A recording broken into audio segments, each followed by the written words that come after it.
Hello friends, welcome back to Study Mania. इस video में हम लोग करंट अफेयर्स का प्रैक्टिस सेट नंबर 19 को डिस्कस करने वाले हैं, जिसमें मई लास्ट और जून के पहले वीक का करंट दिया हुआ है। शुरू करते हैं। यह वीकली करंट अफेयर्स का टेस्ट है। शुरू करते हैं। पहला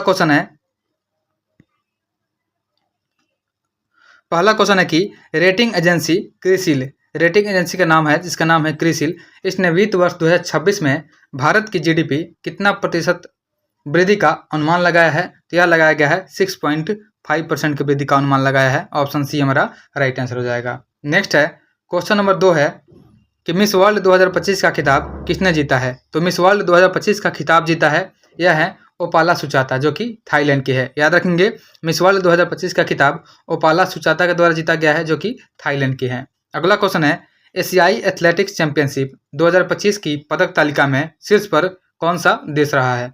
तो एशियाई एथलेटिक्स चैंपियनशिप 2025 में पदक तालिका में शीर्ष पर चीन रहा है। ऑप्शन ए हमारा राइट आंसर हो जाएगा। नेक्स्ट है, अगला क्वेश्चन है कि एसबीआई ने वर्ष 2025 के लिए भारत की जीडीपी वृद्धि कितना रहने का अनुमान लगाया है? तो एसबीआई के द्वारा अनुमान लगाया है 6.5%। याद रखेंगे कि एसबीआई ने 2025 के लिए भारत की जीडीपी वृद्धि दर यह 6.5% रहने का अनुमान लगाया है। अगला क्वेश्चन है कि 3 दशक के बाद अब कौन सा देश शीर्ष ऋणदाता देश बन गया है? तो यह हो जाएगा जर्मनी। याद रखेंगे कि जर्मनी जो है 3 दशकों के बाद अब सबसे अधिक जो हो जाएगा शीर्ष ऋणदाता बन गया है। ऑप्शन डी हमारा राइट आंसर हो जाएगा। नेक्स्ट है, अगला क्वेश्चन है कि किस राज्य में पहली कक्षा से विद्यार्थियों के लिए बुनियादी सैन्य प्रशिक्षण शुरू किया जाएगा? तो यह शुरू किया जाएगा महाराष्ट्र में। याद रखेंगे कि महाराष्ट्र में पहली कक्षा से ही विद्यार्थियों के लिए बुनियादी सैन्य परीक्षण शुरू किया जाएगा। ऑप्शन बी हमारा राइट आंसर हो जाएगा। अगला क्वेश्चन है कि कनाडा इंडिया फाउंडेशन ने किन्हें global Indian of the year award से सम्मानित किया है? तो यह किया गया है सदगुरु जग्गी वासुदेव को। याद रखेंगे कि यह ईसा फाउंडेशन इन्हीं का है। कनाडा इंडिया फाउंडेशन ने इन्हें global Indian of the year से सम्मानित किया है, सदगुरु जग्गी वासुदेव को। अगला क्वेश्चन है, princess of Asturias sports award 2025 से किन्हें सम्मानित किया गया है? तो princess of Asturias sports award जो है यह स्पेन का सर्वोत्तम सम्मान है और यह दिया गया है सेरेना विलियम्स को। ऑप्शन बी हमारा राइट आंसर हो जाएगा। अगला क्वेश्चन है कि हाल ही में जारी दुनिया के टॉप 10 स्टार्टअप शहरों में 2025 की सूची में शीर्ष पर कौन सा शहर रहा है? तो यह रहा है सैन फ्रांसिस्को। ऑप्शन ए हमारा राइट आंसर हो जाएगा। याद रखेंगे कि स्टार्टअप में यह सैन फ्रांसिस्को जो है टॉप पर है। ऑप्शन ए हमारा राइट आंसर हो जाएगा। नेक्स्ट है, अगला क्वेश्चन है कि राष्ट्रीय बौद्धिक संपदा महोत्सव 2025 का आयोजन कहाँ किया गया है? तो राष्ट्रीय बौद्धिक संपदा महोत्सव 2025 का आयोजन किया गया है देहरादून में। ऑप्शन सी हमारा राइट आंसर हो जाएगा। नेक्स्ट है, अगला क्वेश्चन है कि आर्थिक सहयोग और विकास संगठन, जिसका नाम है ओईसीडी की मंत्री स्तरीय परिषद की बैठक का आयोजन कहाँ किया गया है? तो इसका आयोजन किया गया है फ्रांस में। याद रखेंगे कि आर्थिक सहयोग और विकास संगठन का मंत्री स्तरीय परिषद का बैठक हुआ है और यह फ्रांस में किया गया है। नेक्स्ट है, भारत का पहला कृषि हैकाथन का उद्घाटन कहाँ किया गया है? तो भारत का पहला कृषि हैकाथन का उद्घाटन किया गया है, यह पुणे में हुआ है। ऑप्शन ए हमारा राइट आंसर हो जाएगा। अगला क्वेश्चन है, सैन्य अभ्यास जिसका नाम है नोमैडिक एलिफेंट जो है भारत और किस देश के बीच शुरू हुआ है? तो यह हमेशा होता है भारत और मंगोलिया के बीच में। तो यह आंसर हो जाएगा हमारा मंगोलिया। ऑप्शन बी हमारा राइट आंसर हो जाएगा। अगला क्वेश्चन है, क्वेश्चन नंबर 14 है कि शहरी भविष्य को बढ़ावा देने के लिए अर्बन अड्डा 2025 का उद्घाटन किसने किया है? तो शहरी भविष्य को बढ़ावा देने के लिए अर्बन अड्डा 2025 का उद्घाटन किया गया है मनसुख मांडविया के द्वारा। ऑप्शन डी हमारा राइट आंसर हो जाएगा। नेक्स्ट है, वर्ष 2025 में भारत का शीर्ष ब्लूबेरी उत्पादक राज्य कौन सा बना है? तो भारत का शीर्ष ब्लूबेरी उत्पादक राज्य हो जाएगा, यह हो जाएगा महाराष्ट्र। ऑप्शन बी हमारा राइट आंसर हो जाएगा। नेक्स्ट है, हाल ही में किसने स्पेनिश ग्रैंड प्रिक्स 2025 जीता है?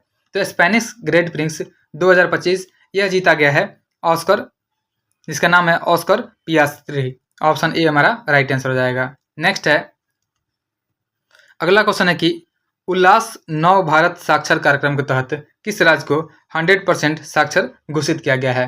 तो उल्लास नव भारत साक्षर कार्यक्रम के तहत जो यह घोषित किया गया 100% साक्षर किया गया है, यह हो जाएगा गोवा। ऑप्शन सी हमारा राइट आंसर हो जाएगा। नेक्स्ट है, एस्टेरॉयड से सैंपल प्राप्त करने के लिए चीन ने कौन सा मिशन लॉन्च किया है? तो एस्टेरॉयड से सैंपल प्राप्त करने के लिए चीन ने एक मिशन लॉन्च किया है जिसका नाम है तियानवेन-2। याद रखेंगे, ऑप्शन बी हमारा राइट आंसर हो जाएगा। नेक्स्ट है, अगला क्वेश्चन है, एक रिपोर्ट के अनुसार हाल ही में HIV रोगियों में 500% की वृद्धि कहाँ दर्ज की गई है? तो यह दर्ज की गई है फिलीपींस में। याद रखेंगे कि फिलीपींस में जो है HIV रोगियों में 500% की वृद्धि दर्ज हुई है। ऑप्शन डी हमारा राइट आंसर हो जाएगा। नेक्स्ट है, क्वेश्चन नंबर 20 है कि सेमीकंडक्टर नवाचार को बढ़ावा देने के लिए IIT खड़गपुर ने किस देश के IME से समझौता किया है? तो यह समझौता किया गया है सिंगापुर के IME से। ऑप्शन सी हमारा राइट आंसर हो जाएगा। और यह समझौता किया गया है सेमीकंडक्टर के नवाचार को बढ़ावा देने के लिए IIT खड़गपुर के द्वारा।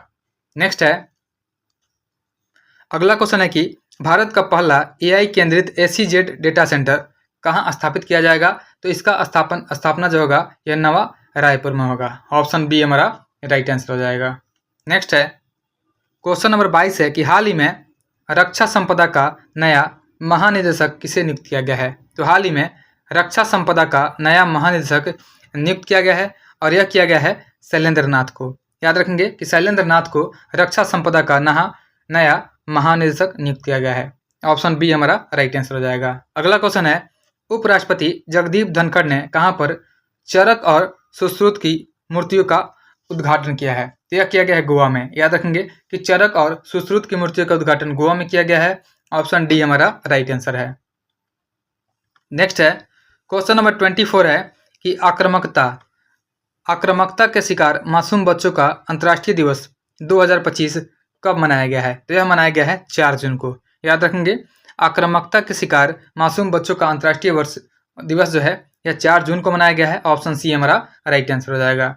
अगला क्वेश्चन है, किस देश की संसद ने एक कानून पारित किया है कि वह 2026 तक बड़ी कंपनियों को कार्बन ट्रेडिंग में जोड़ेगा? यह किया गया है जापान के द्वारा। याद रखेंगे कि जापान के संसद ने एक कानून पारित किया है कि 2026 तक बड़ी कंपनियों को कार्बन ट्रेडिंग में जोड़ेगा। ऑप्शन ए हमारा राइट आंसर हो जाएगा। नेक्स्ट है,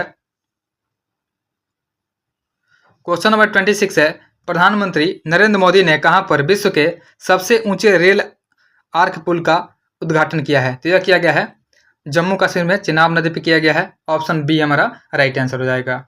अगला है, 91वें G7 शिखर सम्मेलन 2025 का आयोजन कहाँ किया जाएगा? तो 91वें G7 शिखर सम्मेलन 2025 का आयोजन किया जाएगा, यह अल्बर्टा हो जाएगा। ऑप्शन ए हमारा राइट आंसर है। नेक्स्ट है, अगला क्वेश्चन है, क्वेश्चन नंबर 28 है कि अंतर्राष्ट्रीय श्रम संगठन यानी ILO के 113वें वार्षिक शिखर सम्मेलन का आयोजन कहाँ किया गया है? तो इसका आयोजन किया गया है जिनेवा में। याद रखेंगे कि अंतर्राष्ट्रीय श्रम संगठन जो है ILO, इसके 117वें वार्षिक शिखर सम्मेलन का आयोजन किया गया है जिनेवा में। और जिनेवा में ही इसका मुख्यालय है स्विट्जरलैंड में। और इसका ILO का जो स्थापना किया गया था यह किया गया था 1919 में किया गया था। याद रखेंगे कि ILO का स्थापना 1919 में किया गया था। नेक्स्ट है, अगला क्वेश्चन है कि USISPF ग्लोबल लीडरशिप अवार्ड 2025 से किन्हें सम्मानित किया गया है? तो यह सम्मानित किया गया है कुमार मंगलम बिरला को। ऑप्शन बी हमारा राइट आंसर हो जाएगा। अगला है, वर्ष 2025 के लिए किन्हें सर्वाधिक प्रभावशाली पर्यावरणविद पुरस्कार दिया गया है? तो सर्वाधिक प्रभावशाली पर्यावरणविद पुरस्कार 2025 का दिया गया है, यह दिया गया है आचार्य प्रशांत को। ऑप्शन हो जाएगा ए हमारा राइट आंसर हो जाएगा। नेक्स्ट है, अगला क्वेश्चन है कि फ्रेंच ओपन 2025 के महिला विजेता कौन बने हैं? तो फ्रेंच ओपन 2025 के महिला विजेता ये है कोको गॉफ। याद रखेंगे कि फ्रेंच ओपन 2025 के महिला विजेता हैं कोको गॉफ हैं। नेक्स्ट है, विश्व पर्यावरण दिवस 2025 के अवसर पर किस राज्य ने ग्रेटर फ्लेमिंग अभयारण्य का स्थापना किया है? तो यह किया गया है तमिलनाडु के द्वारा। याद रखेंगे कि तमिलनाडु के द्वारा जो है ग्रेटर फ्लेमिंग अभयारण्य स्थापित किया गया है और यह विश्व पर्यावरण दिवस 2025 के अवसर पर किया गया है।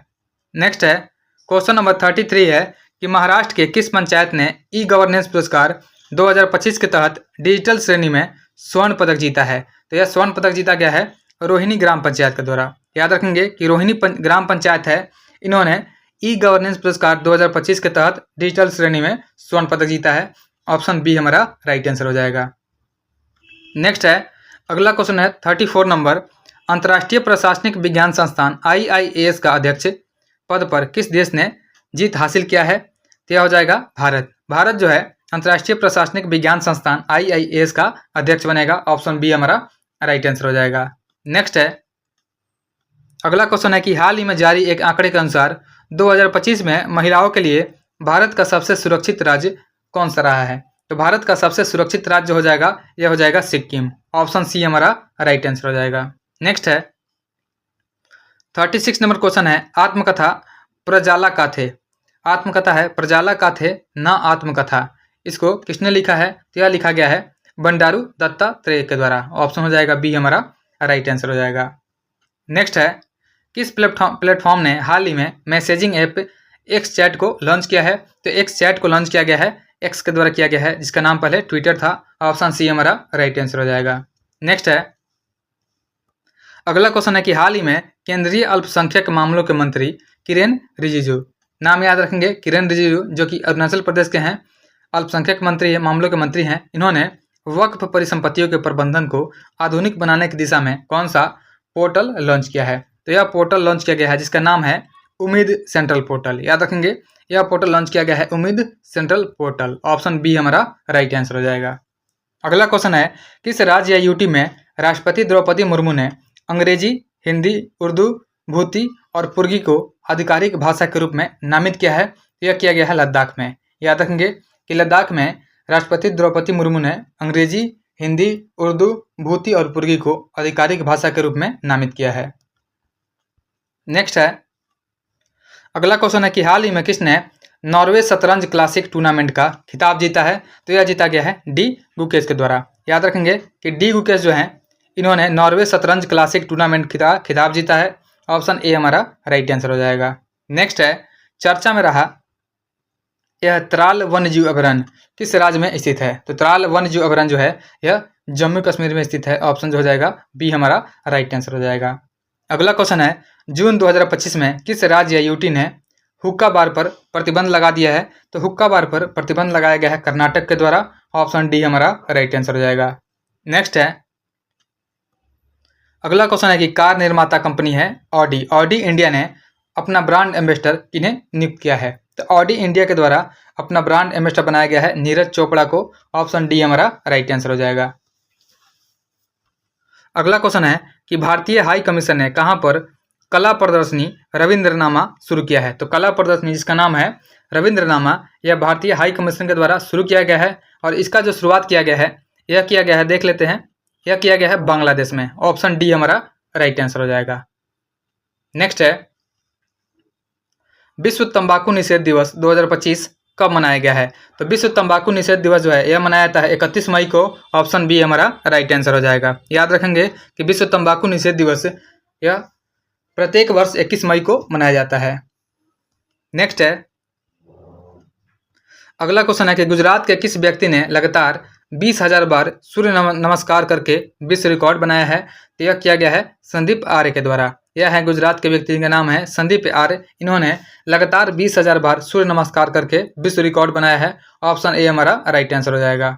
अगला है कि भारत किसके साथ मिलकर पहला ध्रुवीय अनुसंधान पोत का निर्माण करेगा? तो यह नॉर्वे के साथ मिलकर के किया जाएगा। याद रखेंगे कि भारत जो है पहला ध्रुवीय अनुसंधान पोत का निर्माण नॉर्वे के साथ मिलकर करेगा। ऑप्शन डी हमारा राइट आंसर है।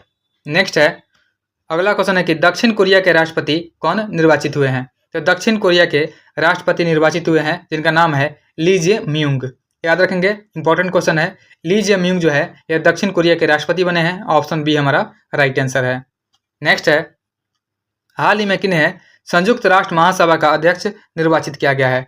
तो संयुक्त राष्ट्र महासभा का अध्यक्ष बनाया गया है एलेना बेयरबॉक को। एनालेना बेयरबॉक जो है यह संयुक्त राष्ट्र महासभा की अध्यक्ष बने हैं। ऑप्शन ए हमारा राइट आंसर हो जाएगा। नेक्स्ट है, अगला क्वेश्चन है कि भारतीय राष्ट्रपति की पहली महिला एडीसी किन्हें नियुक्त किया गया है? तो भारत की राष्ट्रपति की पहली महिला एडीसी बनाया गया है और यह बनाया गया है यशस्वी सोलंकी को। याद रखेंगे यशस्वी सोलंकी को भारतीय राष्ट्रपति की पहली महिला एडीसी नियुक्त किया गया है। ऑप्शन सी हमारा राइट आंसर हो जाएगा।